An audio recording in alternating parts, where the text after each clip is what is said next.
The Bob Murphy Show, episode 436.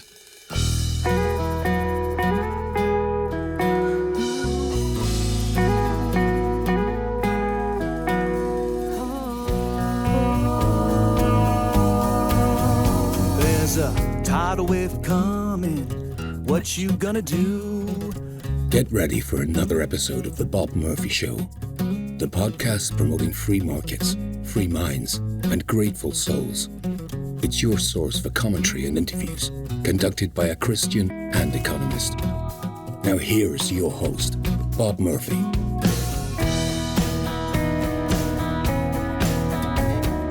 Hey everybody, welcome back to the Bob Murphy Show. Today, my guest is David R. Henderson, who is a research fellow with the Hoover Institution at Stanford University and an emeritus professor of economics at the Naval Postgraduate School in Monterey, California. David is a longtime friend. I've had him on this podcast more than once before, I'm sure. And the specific thing we're talking about is I subscribe to his newsletter tied to his Substack column, and he recently replayed or summarized a case he made against invading Iraq way back in the day. And it's still relevant today. And so I had him on to talk about those lessons. And by the way, David's Substack is available at davidrhenderson.substack.com. One last thing before we jump into this. During the conversation, there were a couple loose ends that I referred to this, the yellow cake forgery that was used in the run-up to the invasion of Iraq. And also, I couldn't think of the name of a book by Daniel Ellsberg. And so rather than me telling you that stuff right now, why don't you go ahead and listen to the conversation, and then when the ambiguity is fresh in your mind, at the end of this episode, I will come back and give a little postscript and fill in some of those details. Without further ado, here is my discussion with David R. Henderson. David, welcome back to the Bob Murphy Show. Thanks, Bob. Well, the reason I'm having you on is I get your, is newsletter's not the right word. Substack, yes. Yeah. Get your Substack. Yeah. I blog to differ, which is a clever name you gave it. And one recently caught my eye in particular where you were reminiscing on the case you made for not going, for the U.S. government not invading Iraq. Yes. And so do you want to just go ahead and just tell that story? Sure. And I want to give a little background that isn't in my Substack thing. Mm-hmm.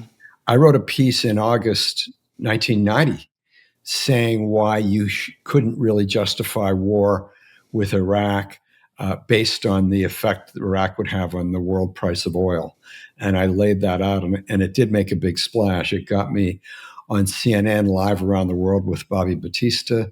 A guy named Richard Harwood, editorial writer at the Washington Post, wrote a whole editorial around my piece, actually giving me credit by name. So it was kind of a big weekend for me after I did that. And for younger people, can you just explain then just because that was the first Gulf War and what pro interventionists were arguing, hey, this will spike the price of oil if we don't do something about this? Yeah, and people were even using terms like a worldwide recession, and it was just like the extremes they went to. Jim Baker, who was Secretary of State, Henry Kissinger, George H.W. Bush, they were all making those kinds of extreme statements. And I just said, oh yeah, we'll be worse off. But the hit on our economy is about, at its worst, is 0.5% of GDP. So that was the argument. Well, also too, I mean, what's the point of taking over oil fields is to sell oil. Bingo. And the way I put it is the thief who steals the TV doesn't steal it in order to watch TV. Yeah. Okay. I heard some people, we're talking about oil, not TV. Actually, now that you said it, because I used to listen to Rush Limbaugh back then, and I think that he was a big proponent of the war, and he kept referring to the free flow of oil at market prices. That was his slogan as to why it made sense to do that. Yeah. So, yeah. Okay. So, so you want me to walk through? Fast forward. Yeah. Yeah. So I've been affiliated with the Hoover Institution since 1990. And John Razian was actually the one who hired me on. We were friends in graduate school. And we also worked in the labor department under John Cogan. And so we had all this history with each other, learning to kind of respect and trust each other. So he gave me a title. I forget. I think it's changed over the years. It's been research fellow for many years now. That might have been the original title. And so what they had for a while there, they bought space in some major political magazines like the New Republic, Weekly Standard, I think American Spectator, I think Reason.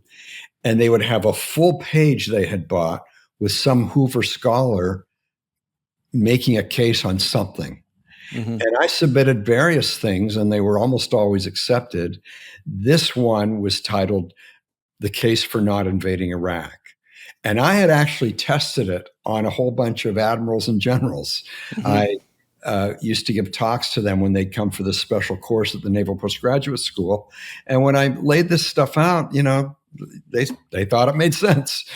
So anyway, I wrote this, and basically my argument, I don't want to walk through it word by word, word for word, but here's the big picture. Either Saddam Hussein is a threat with weapons of mass destruction, or he's not. If he's not, don't do anything. If he is, it's dangerous then to try to attack him when he thinks, quite reasonably, that when the U.S. attacks him, they want to kill him. And so if he really has these weapons of mass destruction, and if he really thinks there's a high probability of dying, he would rather make a big splash than a small splash, take lots of people with him, including Iraqis, Israelis, Americans, if he can. So that's an argument against it too. And then there's this case, well, wait a minute, what if he uses these weapons? Remember, people actually thought he might have a nuclear weapon. What if he uses them? Well, as I pointed out, George H.W. Bush during the first Gulf War had said to him that if you use chemical weapons, we will take, and I want to just read this one, I do want to read. He said, oh, shoot.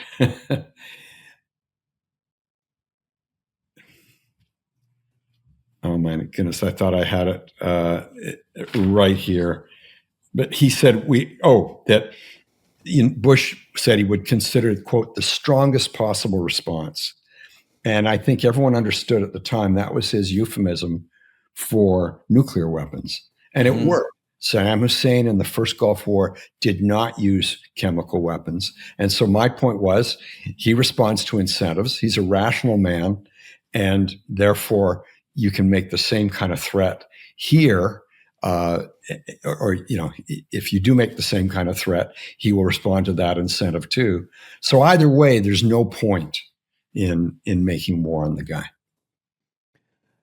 Do you know, as you're saying that, I remember, I don't know if this was I think it was probably after the fact, because I was still somewhat young at the time. And as I just read more about it, and that I heard that, like, in the run up to the that invasion, the second one, when he was ousted, that, like, through back channels, Saddam Hussein was saying, what do I need to do? Like, do you want to have inspectors come in? Like, what can I do to make this not happen? And then eventually realize, like, oh no, they're just saying that, like, they just want regime change. This is not about, they honestly believe I have these weapons. Yeah, I don't know about that. I can certainly believe it, but I don't know that part of it. Okay. Yeah. Maybe for the benefit of the younger listeners, can you just paint the climate? Let me just tell one anecdote. So I was going to NYU when September 11th happened. I remember that. I was in New Jersey and looked out, like I stayed in an apartment in New Jersey, and looked out and saw the second tower, actually go down, like, with my eyes. To this day, I'm so mad. I had a camera, like, it was a phone, Yeah. and I was trying to snap the picture of it falling, and I leaned forward to get closer on the shot, and then went into the sunlight, and it was a ruined, like, as it was in, and I was miles away from it, like, leaning forward 6 inches. I don't know why I did that, Right. but anyway, it ruined the shot of it falling. But in any event, so I had been writing stuff as a grad student for LouRockwell.com at the time. I remember that. And And so when that happened, I wrote something that was, I don't even remember. I just complaining about U.S. foreign policy, and also I remember it. It was very good. Oh, well, thank you. It was. I remember that's one of the first times I remember noticing your work. Oh, okay. Well, I'm glad I went down this path. Your work in that area. I think I know you as an economist, but here's this broader part of you. know? Oh, okay. Well, right. That's Sorry, interesting. go on. Yeah. Oh, so anyway, and I just remember because then I went jogging that day, and it was like a long time after the towers went down that finally some jets were flying overhead, and I was just kind of surprised by that. So anyway, I wrote that stuff up, but it was nothing, it wasn't like I hate the U.S. is the great Satan or something. It was, it was me. And I had been emailing that to some people, my Lou Rockwell articles at the time. I had 20 people or something on an email list, and I blasted that out that day. And one guy that I was in the program with wrote back and said, "Take me off this list, you fat baby." And so I was like, "Oh, story too." More recently, yeah. So that was nasty. And so anyway, my point in going that is to just explain to people like it was. People had very strong opinions about this, and so in that environment, for an institution to, come out strongly against U.S. intervention was a brave thing to do, and so. Well, thank you for that, but I think we should put it in perspective. Yours was braver because that was right there. It was 3,000 people being murdered in one day. Mm-hmm. Mine was about the effect of this on the world price of oil. You know what I mean? So it's pretty different.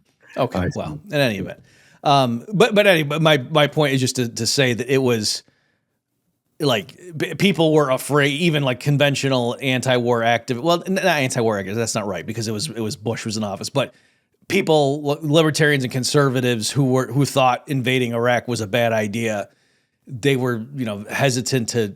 Many of them kind of waited a little bit because they just realized, oh, we're so out of step, especially because it was, Republicans in the White House. Right, well, that's true, and I mean, because I remember there were people at Cato who were very pro that war, like that guy who's no longer there, but I think he's with the Niskanen Center. His name's not coming, but anyway, yeah. Oh, geez, I know who you're talking about too. Man, I'm blanking. Yeah. Good economist, but his name's not coming. Sorry. Okay, so maybe just to go through your argument though a little bit, couldn't somebody say? And this has such obvious parallels to hitting the nuclear facilities in Iran, and so that's probably why it might be worth going through it. Yes. Is that and the parallel? I'll just spell out the parallel since I just brought it up. That. I saw, so you probably were aware of this, David, certainly on X/Twitter, whatever you want to call it, that there were a few prominent anti-war libertarian types, notably like Dave Smith and some people like that, who were saying that no, there's no evidence that they're working towards a bomb. Tulsi Gabbard's own testimony from earlier this year, going through all the standard arguments. And then,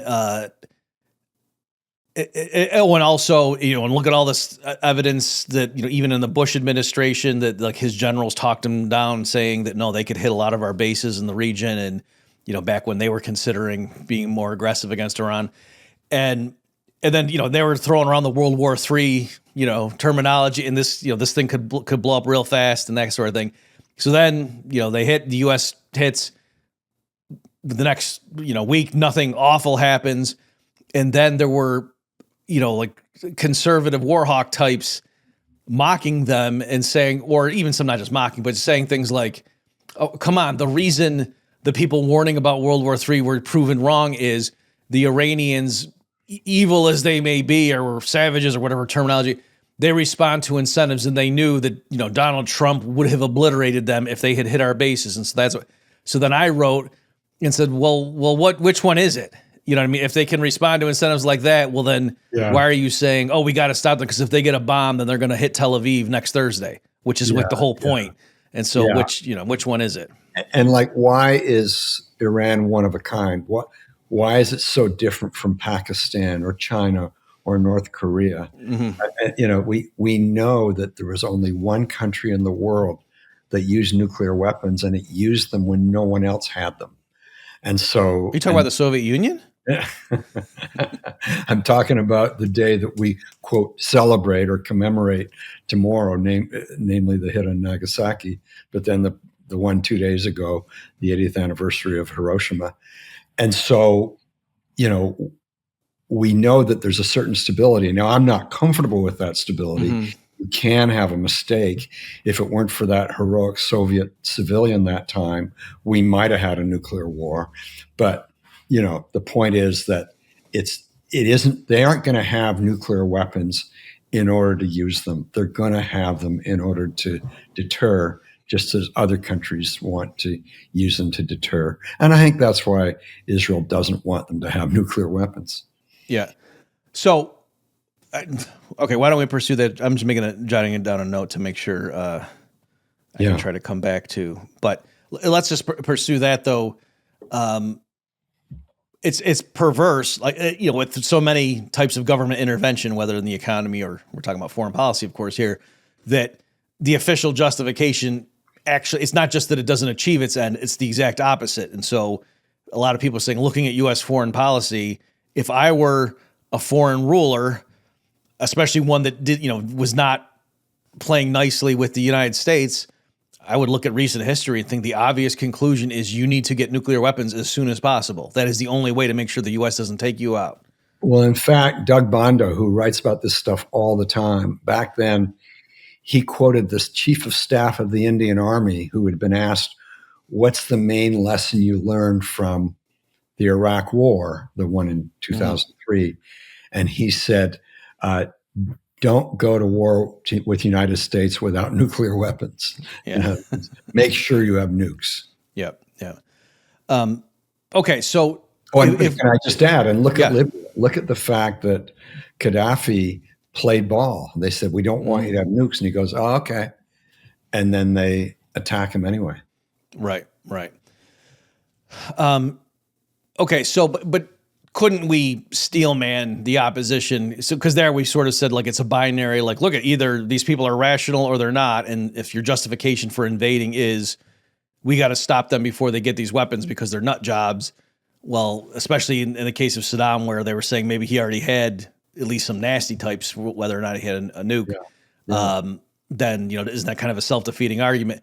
But couldn't somebody say come on guys, in the context of the police and just conventional criminals, if somebody called 911 and said, yeah, my neighbor is really scaring me because I looked through his window and he's running around with machetes in there and he's got sawed off shotguns and stuff. It would be goofy for the police to say, well, if he's so dangerous, we probably shouldn't go in there because we'll provoke him. Why don't we just see, you know what I'm saying? That wouldn't be absurd for them to go and do something about it before this, if he's accumulating a stockpile of weapons to go do something sooner rather than later. That wouldn't be. No, I get that. Yeah. I think there are a couple of differences. One is it's this guy next door who might be crazy, right? Mm-hmm. I'm saying if you get to the top of one of these countries, the odds are you're not. And again, I think you just look at, well, why would we can see why the guy next door could use them on the person who called 911. But it's hard to take that analogy to, well, then they would use things on us because, of course, we can respond back. I mean, this poor guy might be macheted to death before anything happens. We could quickly respond if they sent one nuke or whatever. Okay, yeah, that's good.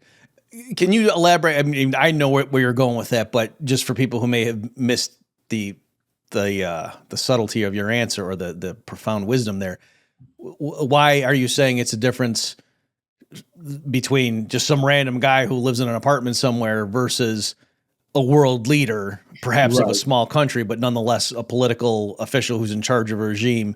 Why is that prima facie evidence that they must have some sort of strategic ability? Right. So there are nut jobs in the world, and you might be living next to one. Mm-hmm. And there's no kind of self-selection device or selection device that gets you living by all these rational neighbors. Whereas if someone has worked his way up in a very dangerous political system as Iran's is, he has learned how to deal with threats. He has learned all those things. And so the odds that he's going to go crazy are really small. I mean, I remember when Harold Brown was Secretary of Defense under Carter, and I cannot find this quote, although I haven't used AI. Maybe I should, but I still remember it when people were talking about how remember, they're trying to get the hostages out of Iran, and people were saying, well, if you go after them, the Ayatollah Khomeini is crazy. He's going to do this. He doesn't care about losing his life. So it's not quite the analogy, but I still remember what Harold Brown said. Some world leader who doesn't care about losing his life won't typically get to age 80. Mm-hmm. And so I think he was 80 years old at the time. And it's like, someone like that cares a lot about losing his life. Yeah. Yeah. Hey, everybody. Bob Murphy here with a quick tip for small business owners. If your business isn't showing up online, your competitors are getting the leads and you're missing out. Well, that's where Persist SEO comes in. For over 15 years, they've been helping local businesses grow through SEO, paid ads, and the latest in AI-powered search optimization, so you stay visible and competitive in the digital age. Whether you're in-home services, legal, or healthcare, Persist SEO delivers real results without locking you into long-term contracts or overwhelming you with tech jargon. Visit ineedseo.help or call 770-580-3736 to schedule your free consultation. That's ineedseo.help. Easy to remember, powerful for your business. Okay. All right. I think that's a good response to that stuff. So just in general, I mean, again, I'm just trying to anticipate objections. Yeah. Could someone say, okay, Henderson, so is your position that the U.S. just does nothing about, should we even have intelligence or whatever? Just, we don't need to keep tabs on anybody and just, well, if they attack us, then we'll, it's obliterate them. And then that just had to be the standing policy. That's a tougher call. My position is that we shouldn't be intervening around the world, period. That's the first thing. And then the question is whether you have intelligence. I think it makes sense to do that. It makes sense to know what governments in other parts of the world are doing. I think the problem, of course, is with the CIA, because that's what it was supposed to do. It often just gets involved or got involved beyond that. It was reined in by the 1977 reforms, but I have a sense it's been slipping. So, I think you do need some kind of intelligence, yes. Okay. And then too, here we're almost being too fair to the argument because it really isn't. In other words, we're trying to assess at face value the claims about, well, geez, Saddam, we think might be amassing these weapons. And so when does it make sense for us to go in or not? Is it justified? When, for example, I was just recently talking about this. Do you remember, David, the yellow cake from Niger forgery? Yes. And yes. So, do you know enough to say what it was, or? I don't remember. Okay. I knew enough. Okay. So yeah, that's what I was going to say. Here's maybe if I say something you do, then the gestalt will be something useful for the listeners. So it was, again, so I was still in grad school at the time. And it was one of the key pieces of evidence that the Bush administration marshaled in the run up to the invasion, to try to convince the world community that yes, Saddam really is, developing these weapons. And that's why it makes sense for this coalition. It's not just us unilaterally. We're going to develop a coalition to go in there and stop him from doing that and so forth. And one of the things was, well, the UK, the British government has informed us or something, or has learned, I think, was because they were arguing about the verb that was used, has learned that Saddam was trying to obtain yellow cake from the country of Niger or something, and they had some documents. Also aluminum tubes. There was that too. Okay. But I might be conflating two parts of the story, but for sure, one of the key pieces of evidence was this document ostensibly showing that Saddam had been trying to obtain yellow cake from this country. And so, and then the critics, the anti-war people, like at antiwar.com and whatnot, were saying, no, this is a forgery. And so at the time I thought, well, I'm just going to have to take one expert's word versus another because like I'm not a handwriting expert. How would I know? But then maybe it was like a past thing. In other words, maybe it wasn't something recent because I just looked at the thing and one of the elements was, it was something like the date on the document and the signature of whoever was supposed to be like the president or whatever, the prime minister or whatever of that country was not the person who was in office on that date. Oh, wow. So that's what I'm saying. Like, it's not like you needed an electron microscope to say, oh, this doesn't look, it was really basic stuff like that. And I was just like, it shocked me that somebody thought, hey, let's run with this. And another one on the first Gulf War, to go in and remove Iraqi forces from Kuwait. There was like somebody went to testify before Congress claiming that, oh yes, I was in the hospital. I'm a nurse at the hospital, and the Iraqi soldiers were coming in and like knocking incubators over, and babies are going off the floor. And it was actually the Kuwaiti ambassador's daughter. Yes. And I was just reading that was known at the time. In other words, that was known within days, if I recall. Okay, sure. But my point, because I was talking to Scott Horton about that, and I was going to say whether, like, at the very least, you would have to say the entire Congress let her come and give that, and they didn't vet that on the front end, or even worse, did they know who she was and were okay with it? Because, hey, we're just trying to gin up public support, or some mixture of the two that maybe some members knew and some didn't. But my point was just, if that is the error checking procedures in place where they would let the Kuwaiti ambassador's daughter come and just say, oh, I'm just some nurse over there, and here's what those Iraqi soldiers did. To gin up support for us to go invade. Like, that was just shocking to me. It was really something. And I mean, Congress, we know that people generally are ignorant of most of these things. They're rationally ignorant. But it's also true that even Congress people are ignorant. Mm-hmm. And that's a little less rational because they have some ability to move the decision. And yet they just flit from one thing to another. They're very uninformed. And most of them don't seem to want to become informed. Mm-hmm. Just to call back to something 10 minutes or so ago, you made this offhand remark that it's a good thing if it weren't for that Soviet civilian when we were talking about. Yeah, when he I didn't know what you were talking about. Okay, when he died, there was a big article in the New York Times, I think. He was supposed to, when he spotted certain things coming that might be missiles, he was supposed to tell his military superior. And he knew, he saw these things on the radar or whatever, and he just thought, no, I don't think they're missiles, even though it looks as if they are. Mm-hmm. And so he didn't pass on the information. He didn't tell his military superior because he was pretty sure if he had, they would have pushed the button. And so it turned out it was a bunch of birds. Mm-hmm. And so, that's what a gutsy call. Okay. So the context is you were saying how, sure, probably the safest thing is a world with no nuclear weapons. Yes. But if everybody or all the major powers have them, there's sort of a balance of power. And then you were saying, true, it's a knife edge case and things could go wrong. And that you were saying, like in that instance, okay, now I understand the context of that. There was something, it was, I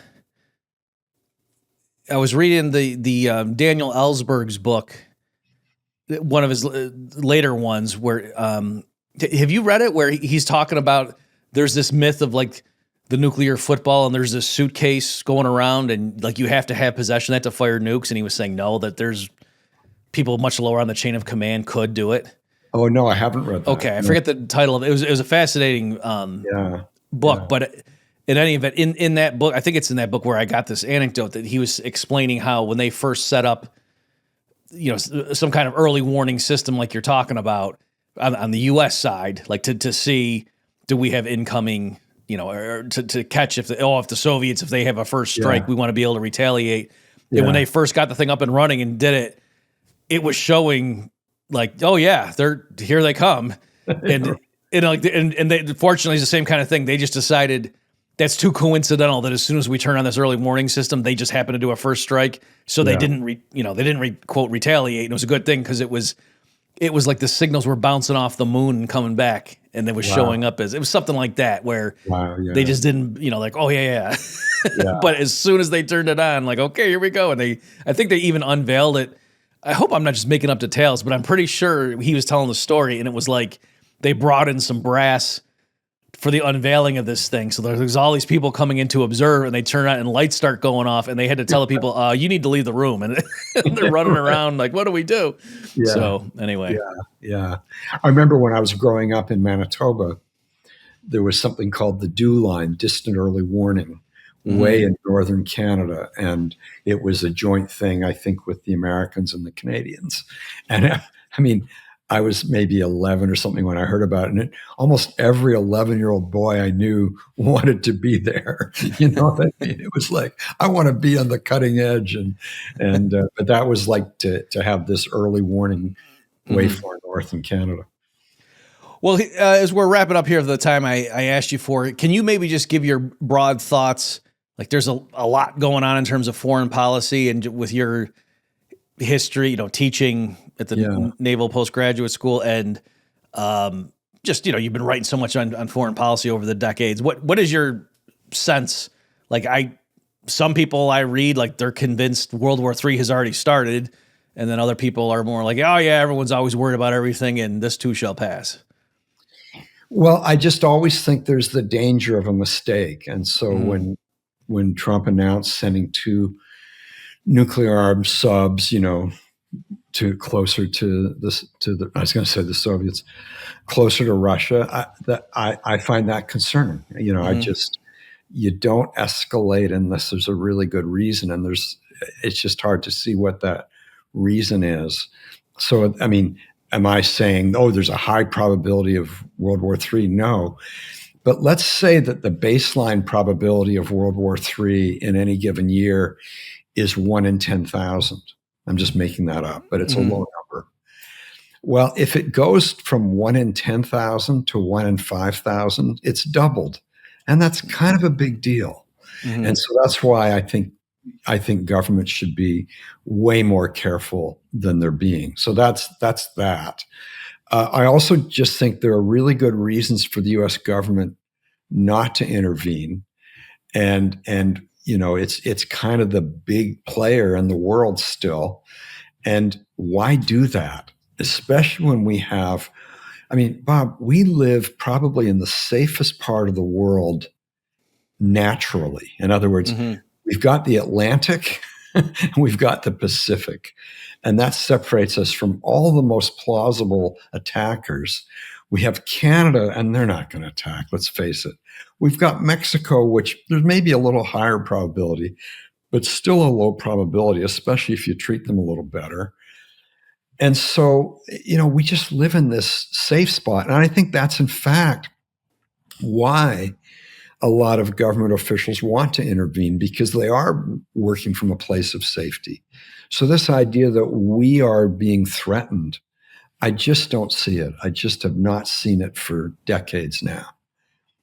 And even during the Cold War, I did think we were threatened. But now that I've learned more about the Soviets, I think we were way less threatened than I thought then. Okay, interesting. Also, what's something that's new to me is I'm listening to a lot of guys like Scott Horton and Daryl Cooper and things, and talking about the legitimate fears that Putin and other Russian officials would have had with NATO expansion. And then what surprised me is that them, it's like a standard thing that Scott will do is go through and list all of the hardcore, nobody can doubt their patriotism of the Cold Warriors, who in the 90s, once the Soviet Union fell, were pretty adamant about, okay, now Russia is out of the game. Let's just not provoke them, and we can't NATO expansion. We don't need to do that. There's no reason to do that. And so I had a newfound respect for them. Cannon, for example. Yes. Yeah. I had a newfound respect for them. Kind of like Pat Buchanan too. That he was, he wasn't a softy liberal hippie vis-a-vis the Soviet Union. Yeah. But once they went down, then he was like, yeah, there's no reason for us. Let's disengage. You know what I mean? So I was like, oh, they really believe what they were saying and were trying to be strategic about it. They weren't just a reflexive, like, yeah, let's just bomb everybody, like the way some of the cliches had it. Right. No, that's right. And Kennan, of course, was in favor of containment, which I think was too much, but it was containment as opposed to attack. Right. And yeah. So I guess I'm just saying that it was it's unfortunate that then the next breed of like aggressive foreign policy thinkers seem to be much less erudite and capable of strategic thought and just doing things that it's not just that, oh, that's immoral in my book, but that's stupid. Like, of course, that's not going to keep us safe. That's going to lead to blowback and, create the very problems that we're saying we're trying to solve. So, right. That's right. Yeah. And, and I think when I talk to some people who just don't know the much history, and I tell them that approximately 1 out of every 7 Soviet citizens was killed during World War II. And that has to affect how they think about outsiders coming close to their borders. It's just got to. Yeah. I suppose I kind of knew the gross numbers, but I never divided them. So it'd be like us losing 50 million Americans. Yeah. Wow. And wow. Yeah. All right. Well, on that somber note, I guess we can end there. So, David, tell people if they want to get your Substack, what do they do? So I'd call it I Blog to Differ. I am like Mr. Amateur when it comes to things on the web. So the way you actually find it is go David R. Henderson /Substack. So you've got to remember the R in my name, David R. Henderson /Substack, and you can find it. And everyone can subscribe for free. At some point when I get a crucial number, I'm going to do what a lot of people do, which is have maybe 2 or 3 posts a week that everyone gets and one that just people who pay get. But I'm not there yet. I want to get to a higher number of subscribers before I do that. Okay. I'm just doing the game theory. When you get to N-1, everyone else will like make a side payment to that last guy to not join. So that unless it's a fuzzy number. Right. Oh yeah. So just make sure you don't give anybody any indication of when it's getting close. I don't even know what it is myself. I do think I'm close. That's a good way to have the poker face. You just don't even look. Don't even look at your whole card. You don't know. I don't know. Do I have it? Do I have the flush? I don't know. Okay. Well, thanks, David, for everything you've done. Thank you. Going back to the early case against invasion. So thanks for your time tonight, and good luck with everything. Thank you very much. And thank you, folks, for tuning in. We'll see you next time. And now for the postscript for this episode. So one loose end is I alluded to a book by Daniel Ellsberg. I looked it up after David and I were done talking. So it's The Doomsday Machine, Confessions of a Nuclear War Planner by Daniel Ellsberg. So Ellsberg is the same guy connected with the Pentagon Papers that I'm sure that's how most of you, if you know his name, that's what you know him from. So here in this book, among other things, he documents that this notion of the nuclear football and how, if you could just get your hands on that briefcase, that's what you need to activate a full-scale assault on the Soviet Union, that sort of thing. He's saying that was a misnomer, that they had decentralized the command such that lower level commanders would have had the ability to launch a first strike against Soviet Union. Okay, off the top of my head, because it's been a while since I've read the book, I don't remember if he was saying that's still how it is to this day, or if he was just saying that's how it used to be. But for sure, that's how it was for a while. And it wasn't even just like a contrived Dr. Strangelove like scenario. Like it was more straightforward than that. So there's that element, and I said in that book is the story he told about how it mirrored what David said in the episode about on the Soviet side, them seeing a flock of birds and erroneously thinking that it was a U.S. first strike on them, and that fortunately some guy just said, no, I don't feel comfortable reporting this up. Likewise, there was something like that in the U.S. side. because I moved since I had the book, it's in a box somewhere, so I can't just go refresh my memory. But there was something definitely analogous to that where, and again, it had something to do with like the radar bouncing off the moon or something like that. And they were getting the hits from that. And they were thinking that they were seeing like incoming Soviet missiles or planes or something like that. And right when they first turned on this new system, unfortunately, again, they just realized, nah, what are the chances they're hitting us right when we activate this thing? Okay, so there's that. Then also, as far as the, and on that, one of my big regrets is I actually, as I was reading that book, reached out to Daniel Ellsberg. Like I, looked up and got his media contact or whatever for interviews. And I can't remember. So this was, I was at Texas Tech at the time because I could remember where I was when I was reading his book. And I forget, I think like he had health issues or something. And they were saying like, why don't you just contact us again in a few months? And long and short of it is he died before he ever came on the podcast. Kind of impolite on his part, I would think. But in any event, that besides not getting to ask him about all these things that I have not seen other people discussing, is also the fact that he's known in game theory circles, right? There's something called the Ellsberg paradox. It's the same guy. And so I thought that was kind of the angle I used when I sent the initial inquiry, was to say, hey, I'm going to not just ask you the same question you've answered 16,000 times about the Pentagon Papers, but I'm going to ask you about, some of your work in game theory. Okay, so, next order of business is we talked about this yellow cake stuff. And so, yeah, it was, I wasn't conflating two things. George Bush, in his State of the Union address in January of 2003, where he summarized the case, and then shortly thereafter, the U.S. led the invasion into Iraq. He said in his State of the Union speech, "The British government has learned that Saddam Hussein recently sought significant quantities of uranium from Africa." And so then later, when it turned out that there were no weapons of mass destruction, this was a big... Actually, I think the scandal broke earlier. Like, I think because this thing was an obvious forgery. And I'll get to, in a minute, I'll explain some of the reasons why when we say obvious, that's not hyperbole. And so it was a scandal that he said that because people in the know recognized that this is clearly bogus. Like, and the people helping Bush write his speech had to know that.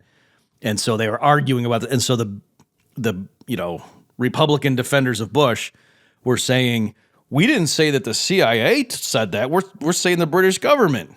We're not endorsing their claim. We're just saying this is what they told us. That's a true statement. Bush didn't say anything false.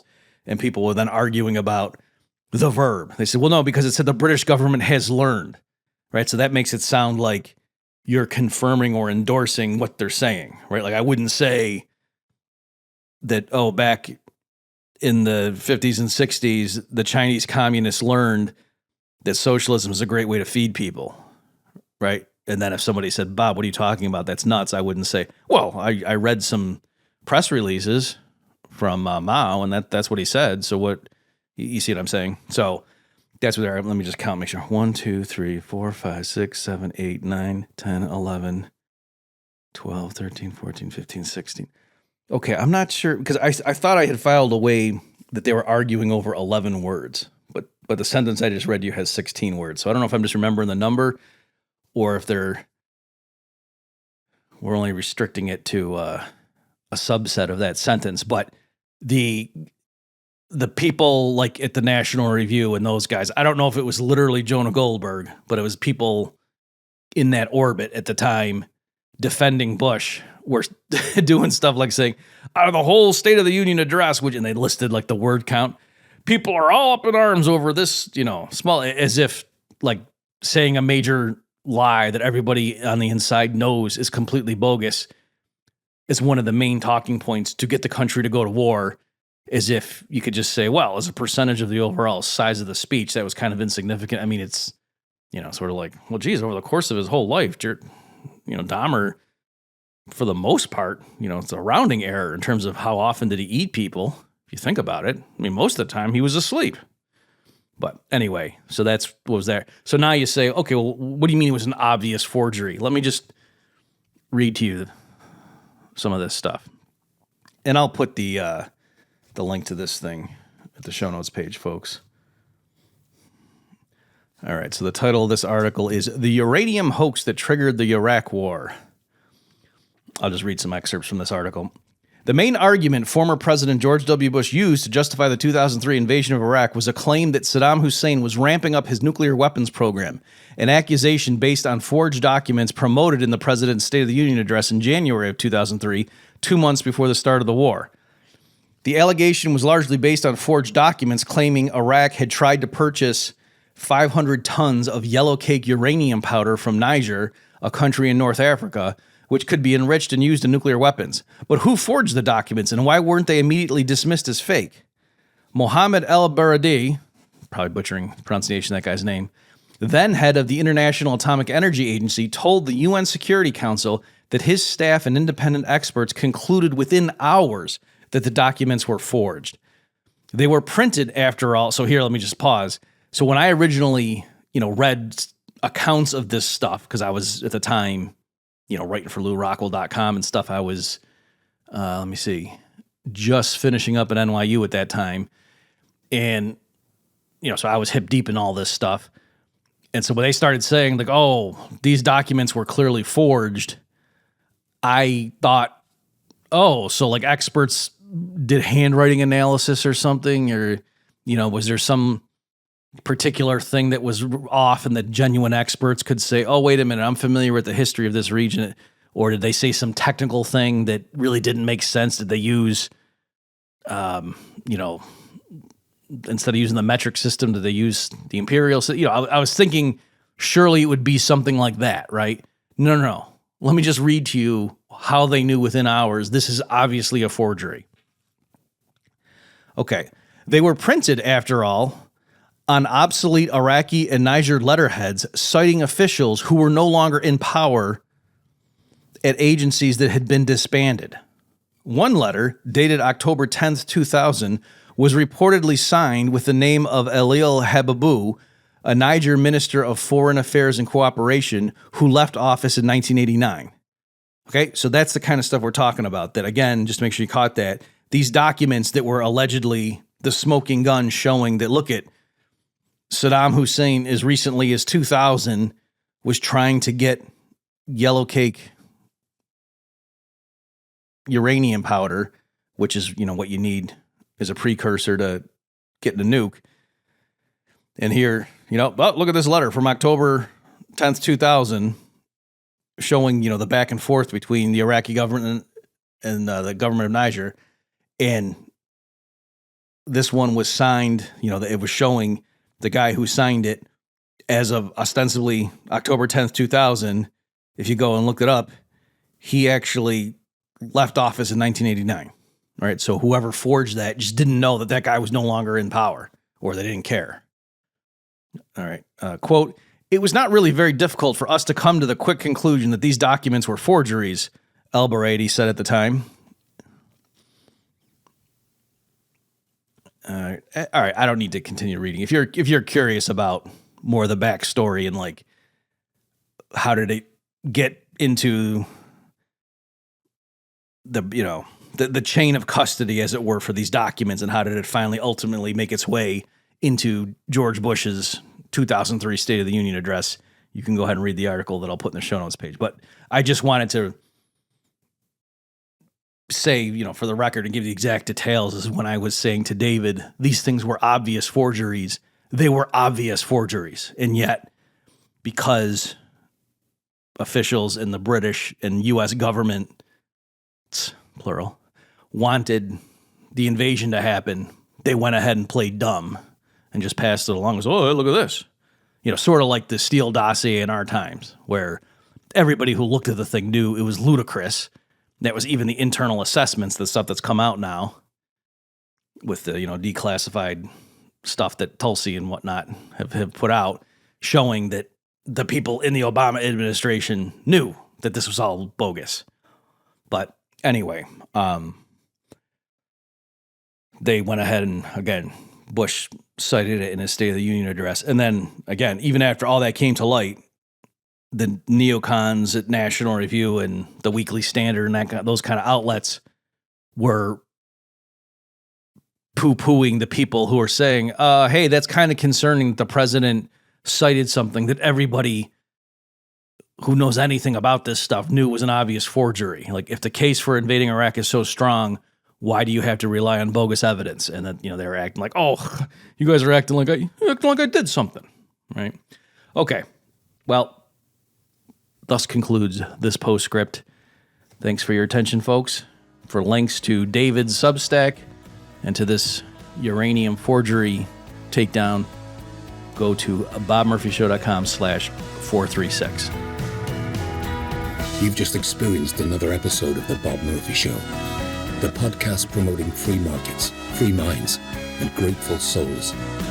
For more information and to subscribe to this podcast, visit bobmurphyshow.com.